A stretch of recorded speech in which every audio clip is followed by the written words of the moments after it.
Hello. Hopefully, this is working and you can hear me okay. I am going to review three horror books here. They are all Kindle books, and one is an audio book as well. So, it's been a while since I've reviewed some horror books, and it's nice for me to actually get into it again. So, hopefully, this will work out good and I'll be able to keep doing this. So, the first one I wanted to review is this book, which is called Where the Devil Waits. This is by Wesley Southard and Mark Steensland. This was quite a good little book. This is a novella, basically, like a 125-page book. The story is about this group of friends. Basically, there are three friends, and then a woman as well gets involved in this. I believe it's three. And they start talking about, one guy talks about, Stan starts talking about this race with the devil that he's heard about. And he basically convinces this other guy to go to this town, go to this cemetery. And the myth is that if you race from one end of the cemetery basically to the other end of the cemetery, and you get to the other end without feeling a breeze on your back, and you feel a breeze after you've gotten to the end of the cemetery, then you've beat the devil, and you're able to basically get anything you want. Basically kind of a deal with the devil type of thing. You wind up selling your soul, but you get all your riches. If, on the other hand, you do race with the devil and you don't win, where you feel the devil get past you before you get to the finish line, you will die the next day by sunrise. So obviously, this story is about this person who does race and wins, and about someone who races and loses. And then you get into all of the things that happen with this with these characters. They're basically teenagers. I believe they're teenagers anyway. And I really did enjoy this first book, this Where the Devil Waits. It's a pretty new book. It's on Kindle Unlimited, so if you have Kindle Unlimited, you can read it for free. And I would recommend it. It reminded me of kind of like an old DVD type of horror. It's yes, it's a little cheeky. It's a little over the top, especially near the end. It goes way over the top near the end, but it was enjoyable. I actually did really enjoy. Yep, yeah, I actually really did enjoy this book, and I would definitely, I should give it 5 stars. I think it was a great book. It's not the best one out of these three that I've read, but it is highly up there. So again, the name of that book is Where the Devil Waits by Wesley Southard and Mike Steensland. And that is the book cover. The next book I'm going to cover, if I can actually see it here, let's see. I'll cover this one. This was actually an audio book that I listened to. I mean, it's a regular book, but I listened to it on Audible because it's part of Audible Plus. So if you have the Audible Plus catalog, you can actually listen to this one for free. And this is Whisper Down the Lane. And I was really excited to read this story because this takes place during the Satanic Panic. Well, actually, it takes place in current time, which in this book is 2013, and also during the Satanic Panic. It kind of bounces back and forth between two stories. For those who aren't aware of the Satanic Panic, there was a very big fear-mongering about Satanists in the 80s who were taking over all of the schools, and they worried about Dungeons and Dragons, and they worried about Smurfs, and they worried about He-Man, and they worried about a lot of crazy things that they thought everything was basically Satanist, besides the music and everything else. But there was this daycare center, a famous one that had, I believe it was a daycare center, school, famous case that had all of these children who were accusing people of doing satanic rituals and abuse of these children. And what they found out was these were actually psychologists who were implanting memories in these children, and there really was nothing to it.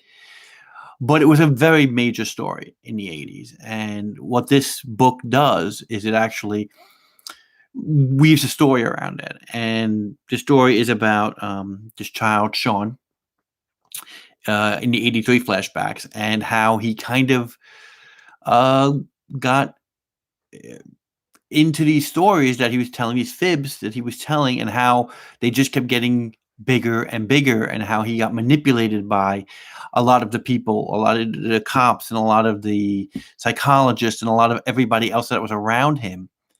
How he got manipulated into naming his teacher and naming these other teachers in the school, and how the satanic panic pushed this teacher and multiple teachers actually to be accused of something that they didn't do. And that's part of the story. The other part of the story is this teacher, Richard, which is in the current time, 2013, actually, I believe is the current time of this. And he suddenly sees a lot of weird things going on. The opening scene, I can tell you, actually, the opening scene of the book does have some animal mutilation. So if you do have issues with that, which I know people do, you might want to stay away from this book. But it basically, Richard sees kind of patterns of what was happening in 83. He sees patterns, and you find out, what Richard's and Sean's connection is. And you really get a nice way that the book kind of like weaves, how satanic panic, pushed the kids, and how, there were multiple victims in this. And it was really a nice read. I do think it went a little too far. And especially when you actually find out what was really going on at the end of the book. And there's obvious that you could tell what's going on between Richard and Sean pretty quickly. But it was still a good book. I just felt like it had some issues with a little bit more of a believability, just because they tried to play it straight, as dealing with the satanic panic. I thought it was actually a really good fictional book about that time, and I would recommend it. But I did feel like it had a little bit of problems, as far as it just being a little too unbelievable, I guess, since they did try to ground it in very realistic senses. It did kind of go a little too far. It did have a twist ending, and one thing I do say is that this is an Audible book, and the Audible narrator of this that I listened to was great. I really love this narrator. I forgot who he was, but very good narration. If you do have the Kindle Plus catalog, I would seek this out. Again, it's called Whisper Down the Lane by Clay Mcleod Chapman. Again, very good book for your Audible Plus if you are interested in it. Okay. The last one I'm going to cover was probably my favorite of the three, which I wasn't expecting. And I've never read this author before. This is called Witch, the Cursed Manuscripts by Ian Rob Wright.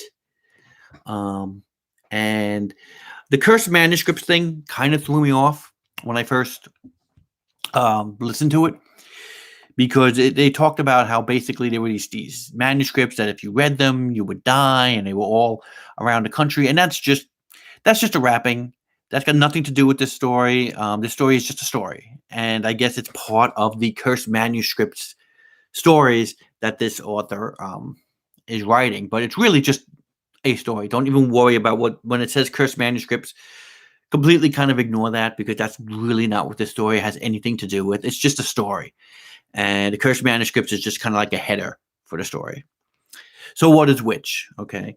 If you looked at the cover, actually, there is a little hint about the witch here, which kind of gives it away, actually, to be honest with you. The cover kind of gives it a little bit away. But basically what you'll find out is there are these two kids. Again, I believe they are probably like preteen, I think, or teen. I'm not exactly sure, but they're two children who get bullied. And one time when they're getting bullied, the boy saves the girl by kind of like tackling her before she goes headlong to fight another bully who has a knife. And then they roll down this ditch, Devil's Ditch. And while they're down there in that area that they never go in, they find this farmhouse, and they find a woman who is on the cover here. And that's pretty much the basic premise of what happens to them after they find this woman, and they report what they find and how this woman interacts with everybody. And it is a pretty good story. I really did like the pacing of this book. This was about a little less than 200 pages, and I thought it was great. I really did like this story. I'm definitely going to be looking forward to Ian Rob Wright's other books. I'm going to probably look them up and see, because the way Ian wrote children was good. I mean, I really liked the way he wrote these children. I thought he gave them a lot of depth, including the bully, who we gave a lot more depth to. He wasn't just a typical bully. They did kind of, expand on him. And again, the two children, the ending, I'm not going to give it away. I wasn't as thrilled by the ending, because it's just personally,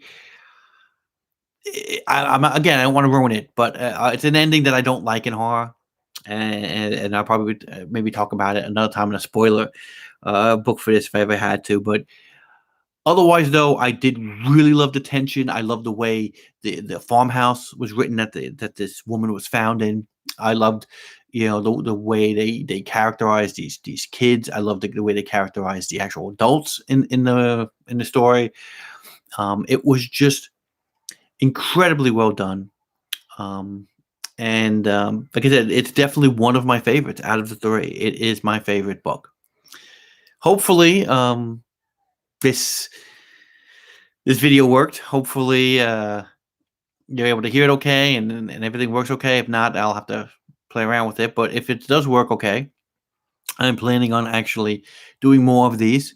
And my next books I'm going to actually do a Stephen King double feature. I'm going to talk about two Stephen King books. One will be The Institute, and the other one I actually did just finish, but I will wait until I finish The Institute to talk about it. The other one is an audio-only book that I read called Blood and Smoke, that has 3 Stephen King short stories. And I will talk about that along with The Institute when I finish both of those books. And again, if you're still listening, thanks again for watching, and I will see you soon. Bye.